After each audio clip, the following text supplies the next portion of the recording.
Boa tarde a todos e todas. Nós vamos iniciar o nosso ciclo de videoconferências, começando pelo eixo 1, que trata de financiamento da Política Nacional de Saúde do Trabalhador e das Trabalhadoras nos municípios, estados e União. Então, é muito importante que todos vocês que estão aí do outro lado da telinha participem efetivamente. Nós teremos um momento para interação e os convidados podem também ir mandando a dúvida de vocês ou esclarecimentos, contribuições através do e-mail fundap.vc@fundap.sp.gov.br. Então, hoje, gente, nós estamos aqui com o Jorge Caiano, que é o nosso grande colaborador do Conselho Estadual de Saúde, e ele é um médico sanitarista, trabalhou no Instituto de Saúde e, atualmente, ele está no Instituto Polis como assessor. E, além disso, muito importante, ele assessora a Comissão de Financiamento do Conselho Estadual de Saúde. Então, eu vou passar a palavra para o Jorge, para que ele possa dar as boas-vindas para vocês e a gente começar nosso trabalho da tarde. Jorge. Boa tarde a todos e todas. Eu estou imaginando que atrás, nas várias regiões, tem muitos delegados que vão participar da Conferência Nacional, mas também pessoas que atuam nos centros de referência e nos conselhos municipais, principalmente. Então, eu vou estar preocupado em participar desse evento, é pensando que eu não estou reconhecendo as pessoas. Então, vou pedir um pouco de paciência de vocês se é alguma bobagem aqui. Acreditamos que não. Então, gente, eu gostaria um pouco de estar conversando com vocês a respeito do que nós vamos trabalhar hoje, tá? Então, foi feita uma análise pela assessoria técnica da Secretaria Executiva do Conselho Estadual de Saúde das propostas que foram retiradas da 4ª Conferência Estadual de Saúde, né? O objetivo, então, como o Jorge já falou, não somente conversar com os delegados, bem como os conselheiros e todos os conselheiros do Estado de São Paulo que, porventura ou outra, não puderam estar conosco. E também a comunidade, como o Arnaldo colocou anteriormente, a importância de que todas as propostas e todas as ações possam, nesse momento, estar sendo discutidas por esse veículo, né? Reitero também que alguns dos pontos que foram levantados, estarão sendo levantados nesse momento, eles necessitam talvez de algum esclarecimento e aprofundamento. Então, talvez isso vocês possam fazer posteriormente, até quando chegar às conferências, junto às discussões das plenárias nas regiões de vocês, bem como nos fóruns dos conselhos, tá bem?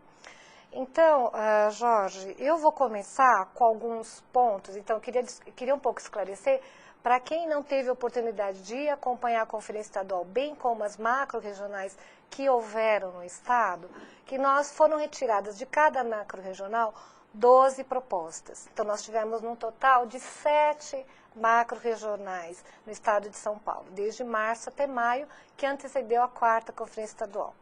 Nesse sentido, dessas propostas, somente foram escolhidas e foram voltadas algumas que compuseram o número total do Estado. Então, a gente está trazendo também aqui para a discussão, para que vocês possam ter alguns esclarecimentos, que possam se reconhecer na sua região, as suas propostas, que podem discutir para partir para uma ação, tá ok? Então, Jorge, eu vou começar com uma pergunta que chegou para nós do Conselho Municipal de Cubatão, do Leônides, que nós conhecemos, e fala sobre a questão da terceirização. E esse também foi um ponto que foi colocado na macro-regional de Santos. Eu vou só complementar que o Leônides também ele é um membro do Fórum, do Focus, que contempla tanto o DRS Registro, DRS Baixada Santista, tá ok? Então, ele até nos mandou o seguinte por e-mail: a opinião sobre a legalidade dos municípios quanto à terceirização sobre as ações dos Serestes. Tá? Então, queria que você pudesse fazer algum comentário sobre essa questão. E, gente, se houver outras perguntas relativas a esse assunto, não esqueça, encaminhe pelo e-mail, ok? Bom, cumprimentos ao seu Leônides. essa é uma questão tanto quanto complexa, porque é preciso que a gente sempre se lembre que um dos argumentos que vem sendo sempre apontados como justificativa para processos de terceirização, ou seja, utilização de outros modelos de contratação de pessoal na operação de serviços de saúde, é a lei de responsabilidade fiscal e a questão da imposição de tetos de gastos com recursos humanos nos orçamentos tanto da União, quanto dos estados e quanto dos municípios. E neste caso específico dos centros de referência, eu pessoalmente tenho a opinião de que, dadas as atribuições dos centros de referência, que são bastante focados em atribuições relacionadas com a temática da saúde do trabalhador, como realizar ações de vigilância em saúde do trabalhador, eu penso que não seria adequado um modelo de terceirização a serviços privados ou contratações via instituições, mesmo que sem fins lucrativos, porque haveria possivelmente um conflito com a finalidade essencial dos centros de referência. Então, não sei exatamente se a pergunta foi motivada por alguma iniciativa real, que já aconteceu em alguma cidade, em algum centro de referência, mas eu espero que isso não tenha progredido. E caso isso tenha acontecido, é uma das situações que provavelmente deve merecer uma ação pelo menos de questionamento junto ao Ministério Público. Eu acho que caberia esse tipo de consulta à justiça mesmo, e talvez pensando em termos de justiça mesmo relacionado com a questão do trabalho. Né? Entendo. Então, gente, essa pergunta que o Leônidas Gregório encaminhou para nós também fez parte de uma das propostas ou de um dos pontos elencados pela Macro de Santos, né? Então, espero que o Leônidas esteja contemplado na resposta do Caiano, né, na sugestão que o Caiano colocou, e o pessoal da Macro Regional de Santos, né?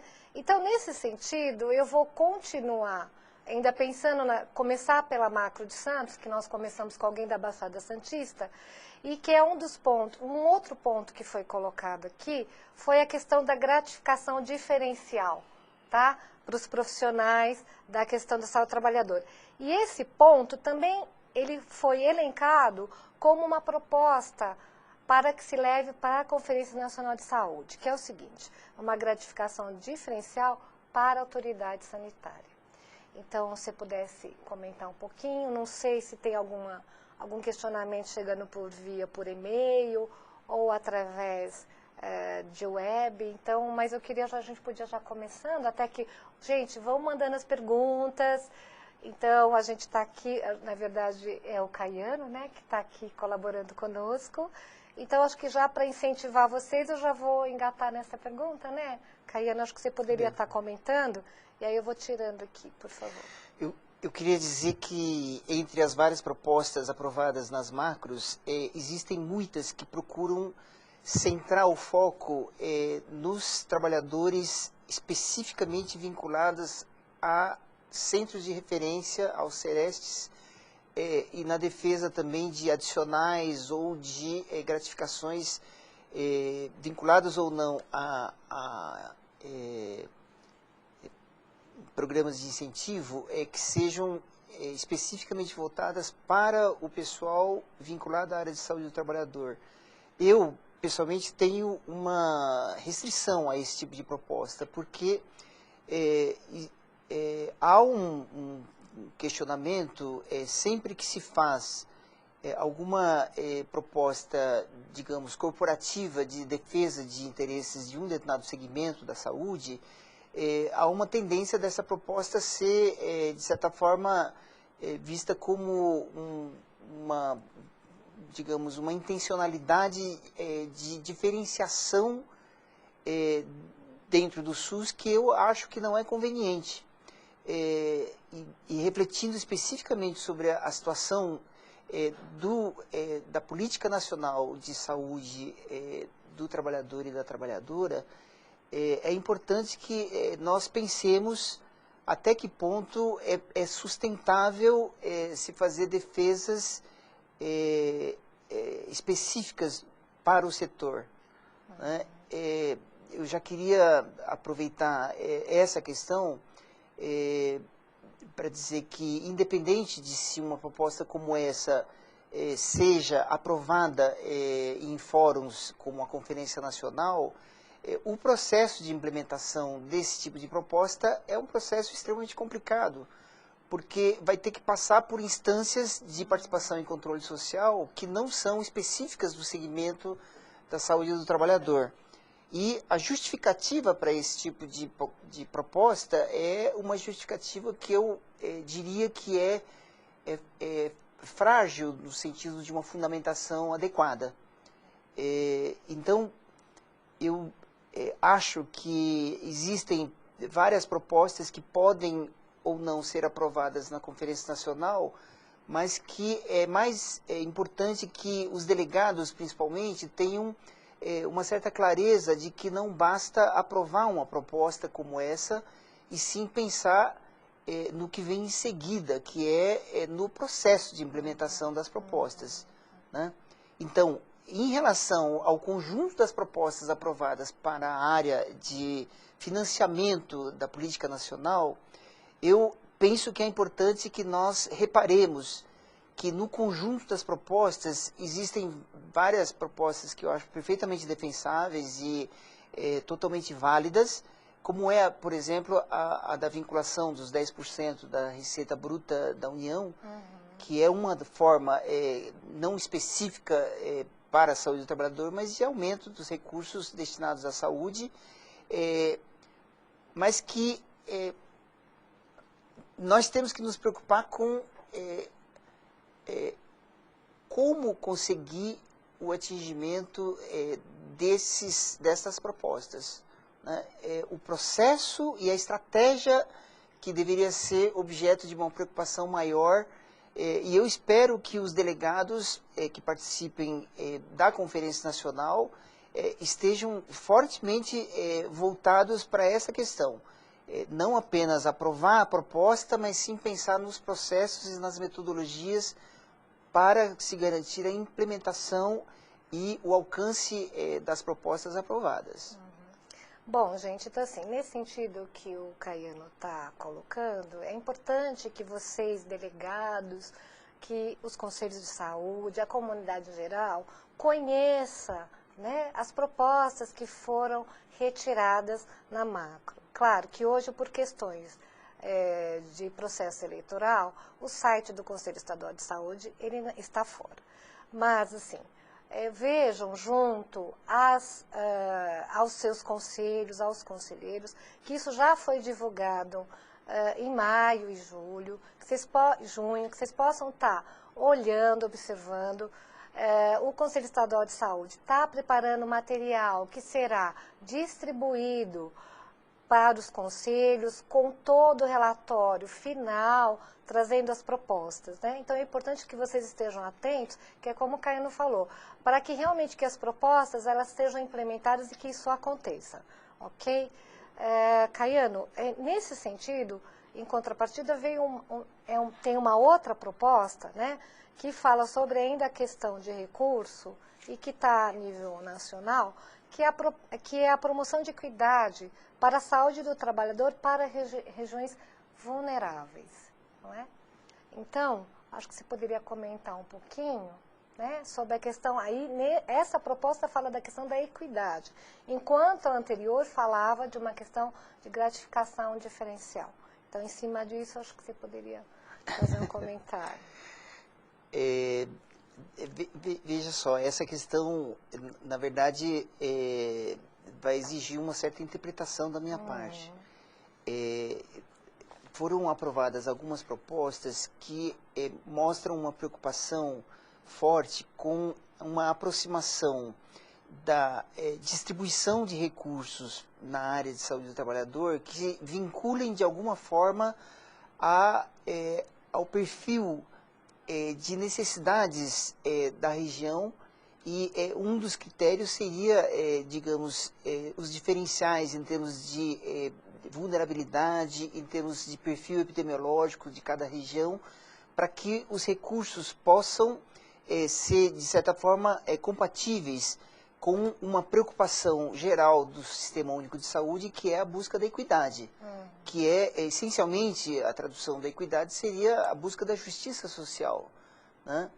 De forma que os recursos procurassem contemplar com maior volume de recursos para aquelas regiões que apresentassem perfis e condições de maior necessidade tanto de serviços quanto, portanto, de recursos, né? Nós sabemos que, infelizmente, o SUS, ainda hoje, ele não é equitativo. Ele não está realmente voltado para a equidade. E nós podemos constatar isso porque, regra geral, no país como um todo, mas também aqui no estado de São Paulo, os municípios que estão localizados em regiões mais pobres do estado, em geral, têm menor capacidade de arrecadação, e apesar de destinarem maiores percentuais de seus recursos próprios para a saúde, muitas vezes não conseguem atingir montantes de gastos com saúde, como acontece com municípios mais ricos, que muitas vezes têm perfis de saúde melhores. Então, essa busca da equidade deve ser uma busca procurada em todos os segmentos, e acho extremamente louvável que a proposta tenha sido colocada neste sentido, né, de se procurar contemplar também na saúde do trabalhador critérios de equidade na distribuição de recursos. Agora, vamos deixar bem claro, não é muito fácil de se encontrar critérios que realmente contemplem a totalidade das demandas. Por isso que muitas vezes nós estamos restringindo a nossa pauta de reivindicações de demandas para um aumento de recursos, muito mais do que para uma discussão de como seria a distribuição desse aumento, né? Que, na minha opinião, o aumento deveria, de certa forma, já estar vinculado a um processo de busca de equidade na distribuição desses recursos, né? Muito bem. Bom, ainda continuando um pouco sobre a questão do Sereste, para a gente depois passar para outro ponto, eu vou trazer uma questão importante que apareceu na proposta nacional, bem como em outras macros, que é a questão do Sereste sendo uma unidade financeira e gestora. Então, a gente sabe a questão dos recursos que o Sereste recebe mensalmente, né? Então, há uma luta aí para ampliação do recurso, que também aparece aqui como tanto uma proposta a nível nacional, como nas macros. Queria que você pudesse comentar um pouco dessa questão do Sereste enquanto unidade financeira e gestora. E, gente, olha, vamos lá, mandem os seus questionamentos, contribuições, comentários, para que a gente possa aqui divulgar e compartilhar com todo mundo que está aqui por e-mail, ou mesmo lá dos DRS. Então, por favor, mandem a sua interação. Essa é uma questão que, apesar de ter sido aprovada em várias macros, eu faço um forte questionamento não digo tanto em termos de legalidade, mas sim quanto à oportunidade da proposta. Porque eu gostaria de recordar a todos que nós caminhamos nesses últimos anos, dentro do SUS, para um processo que nós estamos denominando genericamente de descomplicação na destinação de recursos. Acho que é mais do que sabido pelos próprios centros de referência que os recursos ditos carimbados, ou recursos que estão especificamente voltados para a saúde do trabalhador, são de difícil concretização, quer dizer, de se aplicar objetivamente e realizar o gasto. Então, essa é uma das críticas que vem sendo feitas ao fato de você ter, algumas vezes, recursos carimbados e não ter condições de executar ou facilidades de execução desses recursos. Então, isso aconteceu nesses vários anos de implementação do SUS, através dos chamados pacotinhos de recursos carimbados, dificultando ao extremo a destinação de recursos, por exemplo, para programas como o do HIV, por uma série de, digamos, de exigências específicas da aplicação desses recursos, dificultando, portanto, o gasto. Nós tivemos um desenvolvimento bastante acentuado desse processo de destinação de recursos com a criação, digamos, das 6 áreas básicas de destinação de recursos, né? Que são a atenção básica, a atenção especializada, a internação, a destinação para medicamentos, a área de vigilância epidemiológica e sanitária e a gestão, incluindo a questão da capacitação de pessoal e de recursos de gestão de pessoal. Então, nós temos hoje a possibilidade de chamados pacotinhos um pouco mais genéricos, que dentro daquela área facilita, de certa forma, a utilização para várias finalidades. Isso, teoricamente, pode ser considerado ruim para a área de saúde do trabalhador, mas eu queria lembrar, retomando a questão anterior, da luta por maiores recursos, maior volume de recursos gerais para a saúde, que uma coisa é a busca de efetivação, por exemplo, da emenda popular, né? Garantindo os 10% dos recursos brutos da receita bruta da União para a saúde. A outra coisa é se essa luta por aumento de recursos deve ser casada com a volta dos pacotinhos. Eu, pessoalmente, sou contra. Acho que, aliás, especificamente para a saúde do trabalhador, eu queria lembrar que o que nós temos hoje, que é a portaria do Ministério da Saúde, número 1823, que é de 2012, que instituiu a Política Nacional de Saúde do Trabalhador e da Trabalhadora, essa portaria, ela prega que deve haver a vinculação, não a vinculação de recursos para a saúde do trabalhador, mas que em todos os programas, tanto voltados para atenção básica, como para atenção de média e alta complexidade, como para vigilância, devem ser pensados recursos voltados para a efetivação da saúde do trabalhador. Porque a saúde do trabalhador é parte integrante do SUS. Então, a melhor forma de aumentar recursos realmente para a área de saúde do trabalhador não seria a luta por recursos específicos e vinculados, mas sim para a entrada da temática do saúde do trabalhador nas ações e nas prioridades dos diversos programas e ações das diferentes secretarias municipais, estaduais e mesmo no Ministério da Saúde.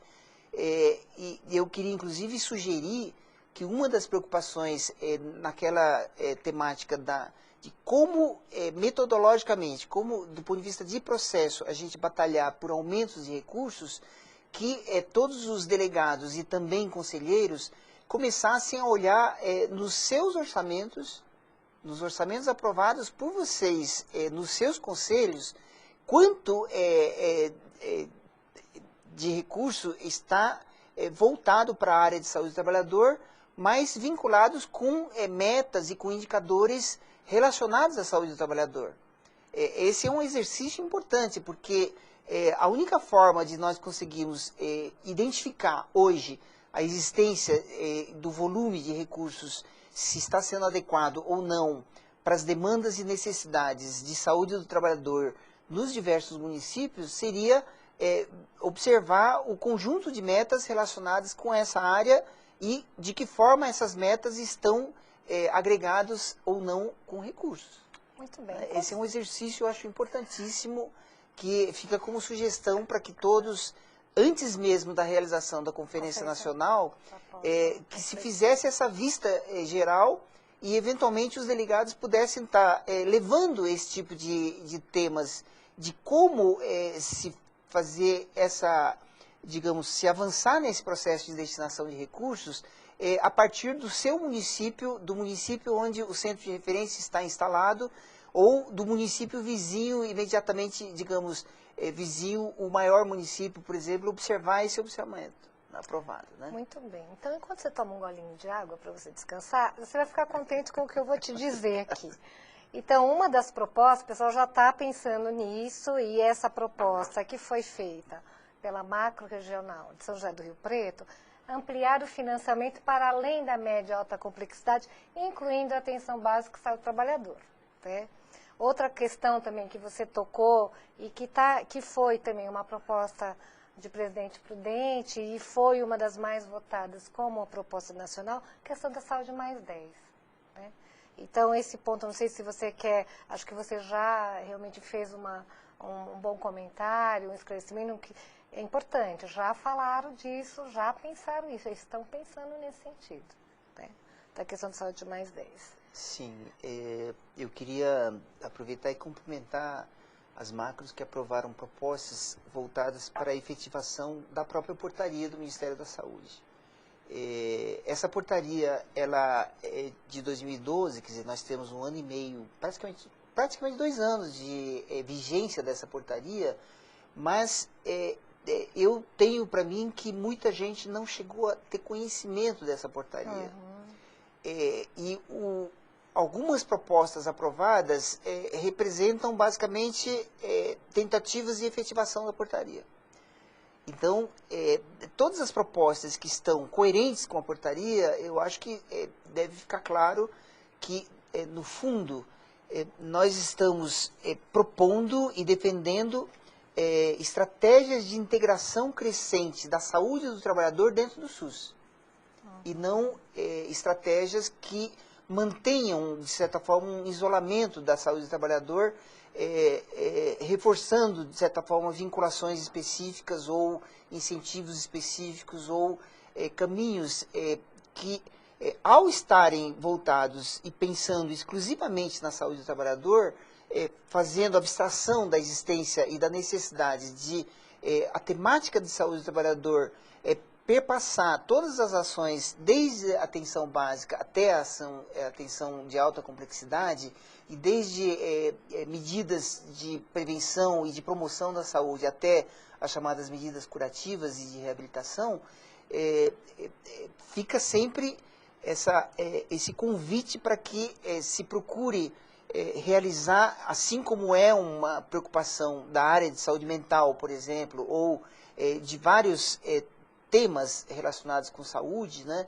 Como é a questão do deficiente, por exemplo, dentro do SUS, né? A questão da integração dos programas voltados à atenção a pessoas deficientes dentro do SUS, sempre há um desafio de como isso conseguir ser desenvolvido no conjunto da atenção básica. Uhum. Né?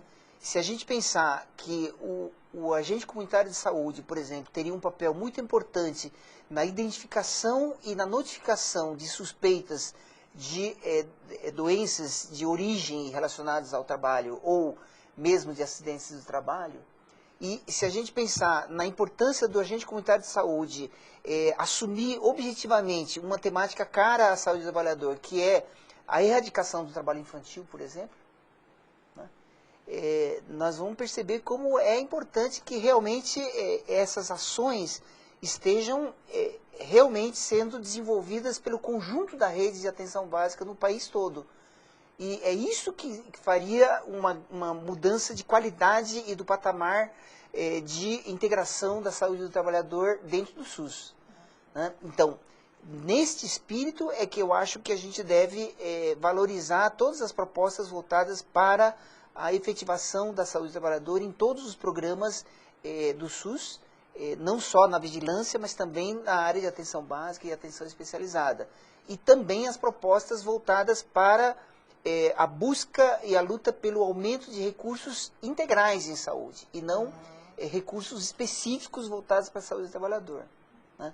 Então, lembrando também, mais uma vez, essa importância de uma articulação maior, eu queria estar lembrando que foram feitas algumas propostas, provavelmente não estão entre as prioritárias a serem encaminhadas em âmbito nacional, mas que estão preocupadas com a integração da saúde com outros ministérios claramente relacionados com a temática de saúde e do trabalho, como são os casos do Ministério da Previdência e Assistência Social, o Ministério do Trabalho, e a necessidade de integração, inclusive, dos bancos de dados e as informações desses diferentes ministérios, que nós temos hoje, claramente, problemas, conflitos, restrições e dificuldades de se avançar, inclusive na produção de pesquisa e na produção de conhecimento relevante nesta área, pela questão de integração entre esses vários ministérios,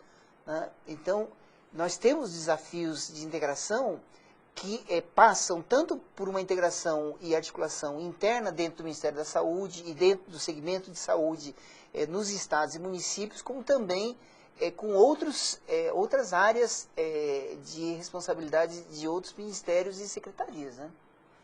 Então, né, o Caiano, ele fez uma abordagem ampla, pontuou várias questões, e nesse sentido, olha só, a Macro Campinas, e veja, a gente está colocando aqui as propostas que passaram pelas macros, que não necessariamente foram contempladas como propostas a serem levadas pela Delegação Paulista à Conferência Nacional de Saúde do Trabalhador e da Trabalhadora. Queria apontar uma questão que a Macro Campinas levantou e que você pudesse comentar, que é a questão do financiamento vinculado a redes de atenção, instrumentos de planejamento e a atual proposta do SUS. A gente sabe, quem acompanha as comissões, sabe que esse é um dos pontos que tem sido muito debatido, trazido para que os conselheiros possam estar atentos, observar a questão da rede no seu território, a necessidade da população, e para além das questões legais que o conselheiro tem que cumprir, e a comunidade precisa realmente estar atenta a isso. Então, não sei se você poderia estar comentando um pouco sobre essa questão, né, do financiamento vinculado às redes de atenção, que é aquilo que a gente sempre bate, quer dizer, o Plano Municipal de Saúde, né, o relatório de gestão, como é que os conselheiros estão observando isso, de que forma que estão acompanhando, eles estão vendo a questão, estão olhando para o SARGSUS, CIOPS, que é uma coisa que o Arnaldo colocou, a questão do programa de inclusão digital, a possibilidade de que esse treinamento que está sendo dado para os Conselhos Municipais de Saúde, como um apoio do Conselho Estadual, para que os conselheiros possam realmente utilizar tanto o equipamento do PID, que é a televisão, o computador, para que façam acesso a esses sistemas, né? Lembrando sempre da responsabilidade legal que os conselheiros têm. E veja, a delegação também tem que estar atenta. Então, de novo, essa é uma proposta que não foi como proposta nacional, mas que realmente é importante que na região eles levantaram isso, né? Queria que você pudesse comentar um pouquinho. Sim, eu queria só reforçar que eu falo muito em opinião pessoal, porque aqui eu, olhando assim, Claro, sou eu que estou falando, de toda forma, não falo nada que não esteja também sendo defendido por segmentos e por muita gente. Sim. E esse é o exemplo claro da proposta da Macro de Campinas, que remete aos instrumentos de planejamento e de definição de recursos, né, e propostas relacionadas com orçamento, como é o plano de saúde, como é a questão da elaboração da programação anual, né, que é a programação feita a cada ano para a efetivação do plano de saúde, né, que seria quadrienal, e também que teria que estar coerente com os chamados planos plurianuais dos governos e com as leis e diretrizes orçamentárias. Né? Então, esses instrumentos que alguns são bastante específicos da saúde, mas que tem que estar conversando o tempo todo e coerentes com instrumentos de planejamento dos governos,